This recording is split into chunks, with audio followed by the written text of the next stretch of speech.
আসসালামু আলাইকুম বন্ধুরা, আশা করি সবাই ভালো আছেন। আমরা অনেকেই জানি না শপবেস বিডিতে কিভাবে অর্ডার সাবমিট করতে হয়। তাই আজকে আমরা দেখব শপবেস বিডিতে একদম নতুন অবস্থায় কিভাবে অর্ডার সাবমিট করতে হয়। তো ভিডিওটি শুরু করা যাক। প্রথমে আমরা অ্যাপসটি ওপেন করে নেব। অ্যাপসটি ওপেন হলে পরে দেখতে পাবেন এরকম একটি ইন্টারফেস চলে আসবে। এরপর আমরা সকল প্রোডাক্ট ওই অপশানে গিয়ে যে পণ্যটি অর্ডার করতে চাই সেই পণ্যের ছবির ওপর ক্লিক করব। ক্লিক করার পর দেখেন এরকম একটি ইন্টারফেস চলে আসছে।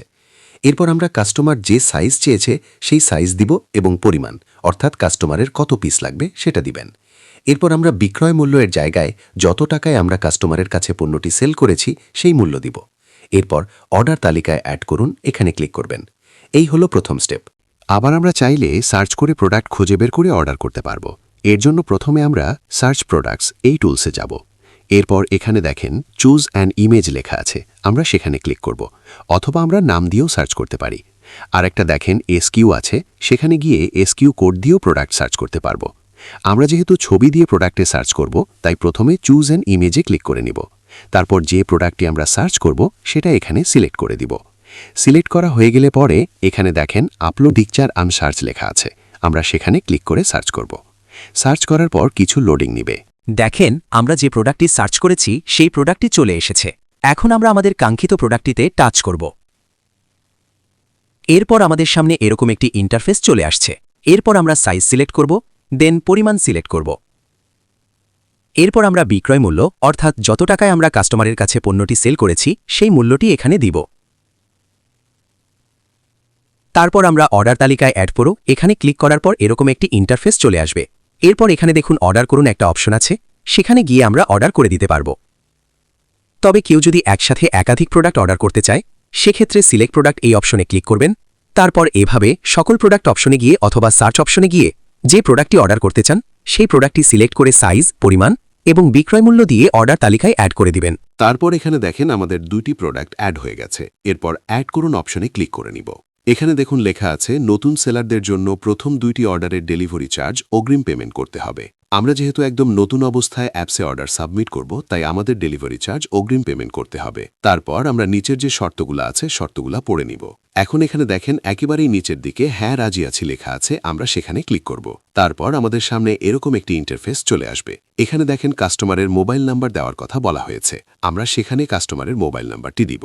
মোবাইল নাম্বারটি দেওয়া হয়ে গেলে পরে কাস্টমারের রিপোর্ট চেক করুন একটা অপশন আছে, আমরা সেখানে ক্লিক করব। ক্লিক করার পর এখানে দেখুন কাস্টমারের রিপোর্ট চলে এসেছে। কাস্টমার কয়টি প্রোডাক্ট রিসিভ করেছে এবং কয়টি প্রোডাক্ট রিটার্ন করেছে আমরা সেটা দেখতে পারবো।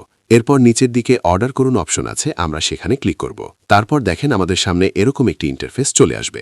এখানে কাস্টমারের নাম, জেলা, থানা এবং ডেলিভারি ঠিকানা দেওয়ার কথা বলা হয়েছে, আমরা সেখানে কাস্টমারের দেওয়া সব তথ্যগুলা ঠিকমতো লিখে দিব।